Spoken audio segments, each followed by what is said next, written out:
Hello everyone. So once again we are going to continue with P block elements and today is our lecture 21. So last class we have completed group 16 elements and today we are going to start with group 17 elements, and group 17, as you all know, they are known as halogens. Okay, and the members of this group: fluorine, chlorine, bromine, iodine, and the last element of this family is astatine, which is radioactive in nature. So their general electronic configuration is NS2Np5. Let's see the electronic configuration. Fluorine 1s2, 2s2, 2p5, chlorine, neon 3s2, 3p5, bromine, argon 3d10, 4s2, 4p5, and iodine 4d10, 5s2, 5p5. Fluorine atomic number is 9, chlorine is 17, 35, 53, 85, xenon 4f14, 5d10, 6s2, 6p5. So their general electronic configuration you can see Ns2Np5. So their valence electron is 7. They are called halogens. Halo means halogenes. So most of the salts are obtained from water. So they are known as halogens. So I am going to start with their periodic trend as well as properties. So let's begin with atomic size. So as you all know, across the period atomic size decreases, whereas on going down the group atomic size increases. So group 17 elements, halogens, almost they have smallest atomic size, because noble gases they should have been the smallest, but they have van der Waals radii, so they have large atomic radii, and these group elements they have small atomic size, so they are having very smaller atomic radii, but down the group atomic size increases. Okay. Next is ionization energy. So because of small atomic size, greater nuclear charge, they have very high ionization energy, and down the group ionization energy decreases. Now the next is electronegativity. So as you all know, fluorine is most electronegative, and down the group electronegativity decreases. So fluorine, chlorine, bromine, iodine, and just reverse, iodine would be most electropositive or most metallic in nature, because down the group metallic character increases. Now the next is electron gain enthalpy, that is electron affinity. In terms of enthalpy it is known as electron gain enthalpy. So next point is electron gain enthalpy. Since this is also a non-metallic property and is denoted as delta H, e.g. electron gain enthalpy. Electron affinity, if I say affinity for electrons. So this is the group 17 elements, they have highest electron affinity and most negative electron gain enthalpy amongst entire elements of periodic table.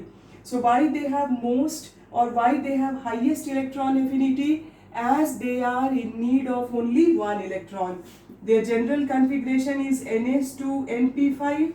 So when they gain one electron itself, then they get transformed into NS2 Np6. That is stable electronic configuration. So since they are in need of only one electron, that is why their electron affinity is said to be highest. Now when I say electron gain enthalpy, how can it be most negative?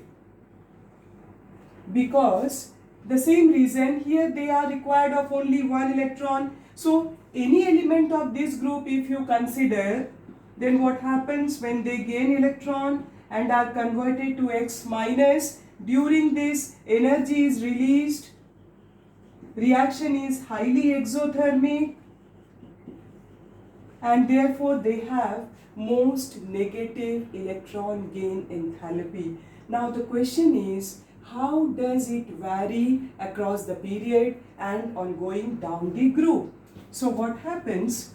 Across the period, electron affinity increases or it becomes more and more negative, but down the group electron affinity decreases. But here an exception is there.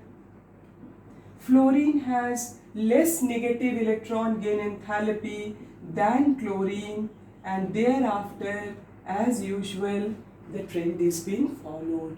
So this is very, very important, that why chlorine has higher electron affinity or why chlorine has more negative electron gain enthalpy. You can see the numerical values as well. When chlorine gains electron, then 349 kilojoule of energy is released, whereas when fluorine gains electron, 328 kilojoule of energy is released. Not in terms of magnitude, but in terms of convention. You see that delta HEG in this case will be minus 349 kilojoule. So this is more negative. Chlorine has more negative electron gain enthalpy. Chlorine has higher electron affinity as compared to fluorine. So what is the reason? Here two important reasons are there. One is the atomic size of fluorine is very, very small as compared to chlorine. Okay, so it is very small as compared to chlorine. And second reason is inter-electronic repulsion. Okay, so you can see in case of fluorine, the outermost electron is present in 2p, whereas in case of chlorine, the outermost electron is present in 3p. Since 2p is more compact, so what happens in this case, inter-electronic repulsion is more in case of fluorine as compared to chlorine. So if inter-electronic repulsion is more, then what happens? The affinity for the incoming electron is less.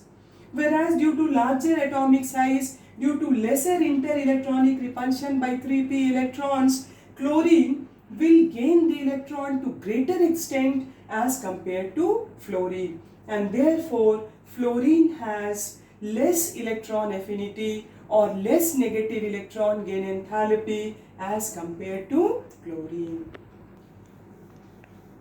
Now, the next we'll discuss about their physical properties of halogens. Physical properties, that means their physical state, color, melting and boiling point, etc. So let us discuss about these properties.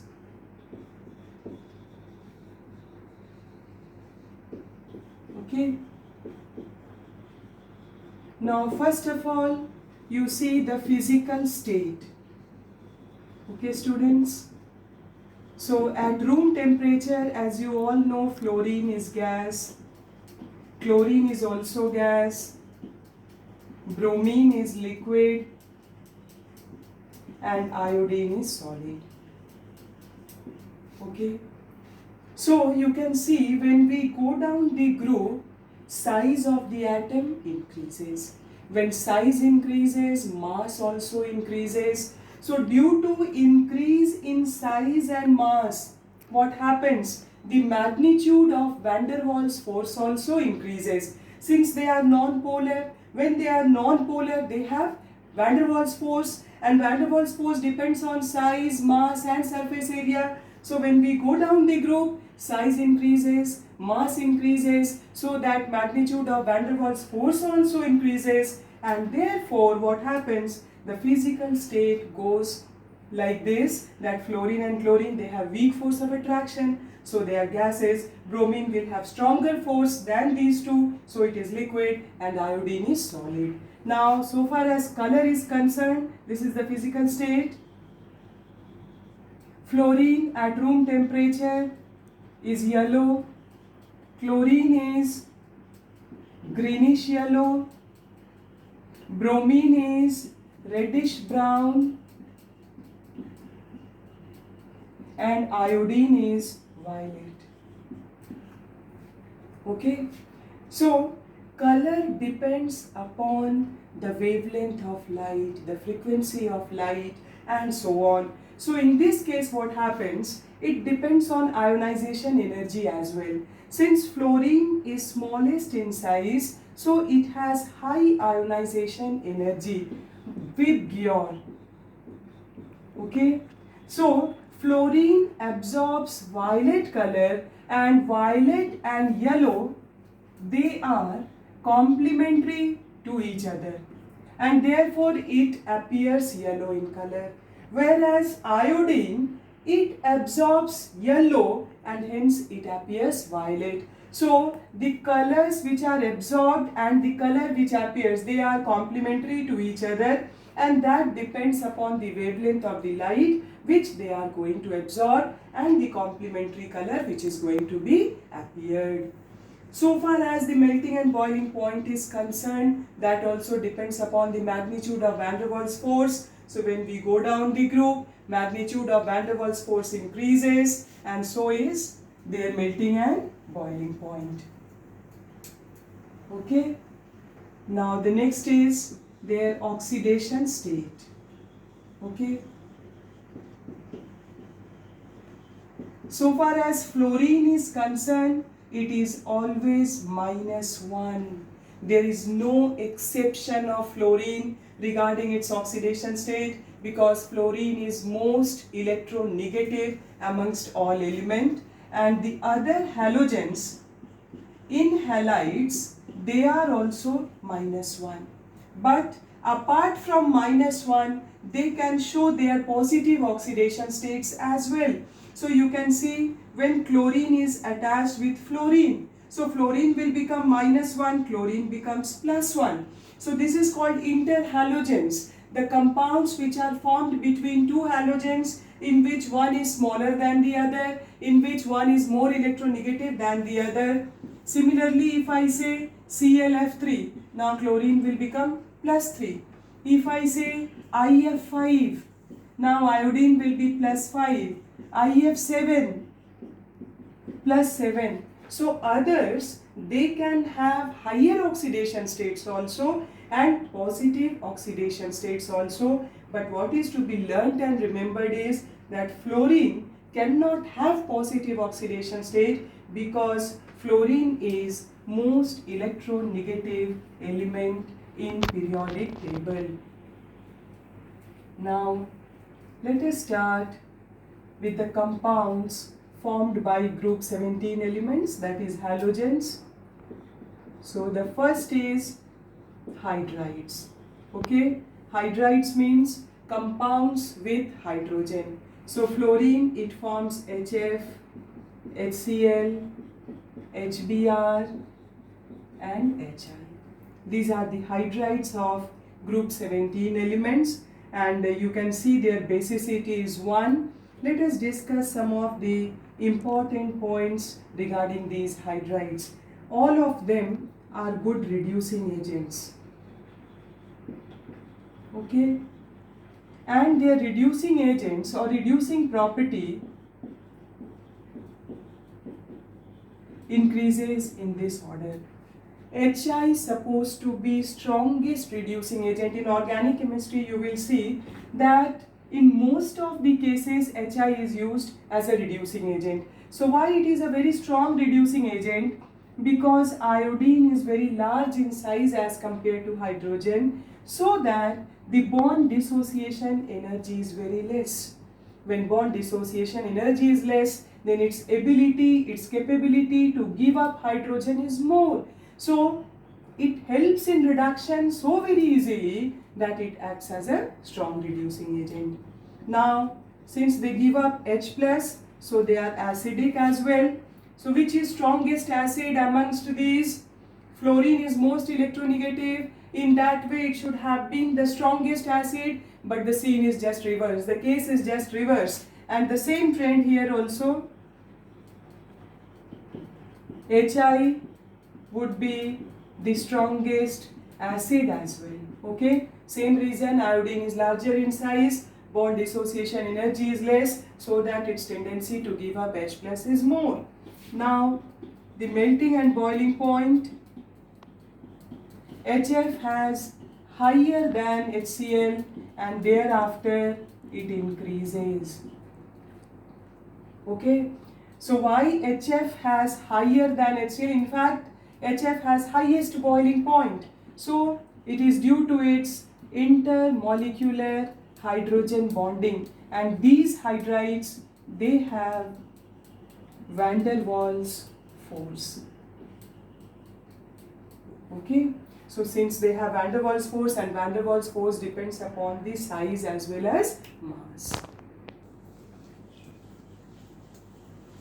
So hydrides, their properties: melting and boiling point, reducing nature, acidic nature, and after this, next compound, oxides. Okay, fluorine has two oxides, OF2 and O2F2, but it is not known as oxides, rather it is known as fluorides. Why? Because fluorine is more electronegative as compared to oxygen, and here the oxidation state of oxygen is +2 and here it is +1. Now chlorine, it forms Cl2O, Cl2O5, Cl2O7 and so on. Similarly, iodine, Br2O, Br2O5,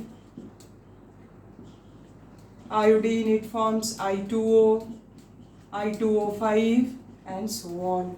And these oxides, they are acidic in nature. Why they are acidic in nature? Because upon dissolution in water, they form acids. So similarly, like Cl2O7, when it is dissolved in water, it forms HClO4 perchloric acid. So these oxides, they are acidic in nature, non-metallic oxides they are. So what type of oxides are formed by them? What is their oxidation state? Which acids are formed by these oxides? These are important from this part, that is oxides. And when these two different halogens, they combine to form a common compound, that is called interhalogens. And the ions which are obtained by them, they are called interhalides. So their shape, structure, hybrid state, all this we are going to study in our next class. So today, the introductory point, that is their general electronic configuration, atomic size, ionization energy, electron affinity, electronegativity, and then hydrides, oxides, etc. Whatever we have done so far, learn it, practice it, and come prepared in our next class. Okay? Thank you very much.